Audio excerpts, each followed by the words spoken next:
Across the South Coast, live from Solent University, you're listening to Solent Sports News. Good afternoon. It's 1 o'clock. I'm Reardon Goodwin, and these are your Solent Sports News headlines. Southampton will be hoping to build upon their first win of the season at the weekend as they face bottom of the table Wolves on Saturday. The Saints overtook Wolves when they beat Everton 1-0 on Saturday, ending their 22-game winless streak in the Premier League. Saints manager Russell Martin praised his side for their courage and composure in the win. I said that to the players. I just think like they've been criticised so much sometimes for stuff they're trying that hasn't quite come off. So I hope they get some credit when it does go right and praise and all that stuff because they deserve it. They will do from me anyway. And we win today because they stay brave and they show courage and composure. Newly appointed Manchester United manager Ruben Amorim will have a mountain to climb when he takes charge of the club next week. The Red Devils drew 1-1 against Chelsea yesterday, which confirmed their worst start to a Premier League season. Controversy came in the 93rd minute of the game when defender Lisandro Martinez left a high tackle on Chelsea's Cole Palmer, with referee Robert Jones deeming it only a yellow card after a VAR check. Chelsea manager Enzo Maresca claimed it should have been a red card as the player had no intention of getting the ball.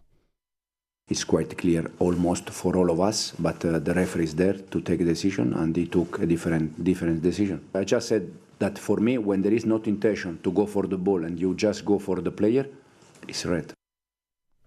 In local football, Portsmouth fans will be hoping for their side will be able to move from the bottom of the Championship table when they face fellow relegation side Plymouth Argyle tomorrow. Pompey were unable to remove themselves from the bottom of the table on Saturday when they drew with Hull City. Lando Norris claimed Max Verstappen win at Saturday's Sao Paulo Grand Prix was not just luck, not talent. Verstappen came from 17th place to win after taking advantage of a red flag to gain a free pit stop, which put him ahead of Norris. Norris finished in 6th place in the wet race, leaving him trailing championship by 62 points. Verstappen will win the World Drivers' Championship over his rival if he leads by more than 60 points after the Las Vegas Grand Prix next month. Joe Marler announced his retirement from an England rugby team to focus on his family life. The 34-year-old announced his decision after the Red Roses lost their opening autumn international match to New Zealand 24-22. Sport broadcaster Toby Chapman is in the studio today. So Toby, what's Joe Marler's England career look like? Joe Marler has been one of the most reliable loosehead props to play for England. His involvement for the senior side first came in 2010 when he was brought in for injury cover, but it was 2 years later when he picked up his first England cap on a summer tour down to South Africa all the way back in 2012. Since then he's become a regular England international, winning 3 Six Nations titles. He's also been involved at the World Cup stage. 3 World Cup squads he was announced in, the latest one picking up a bronze medal back in France in 2023 and losing narrowly in the final against South Africa in 2019. It appears to be 3 strikes and out for Marler. He's previously retired 2 times from the international stage, but this appears to be it for the 95 cap international.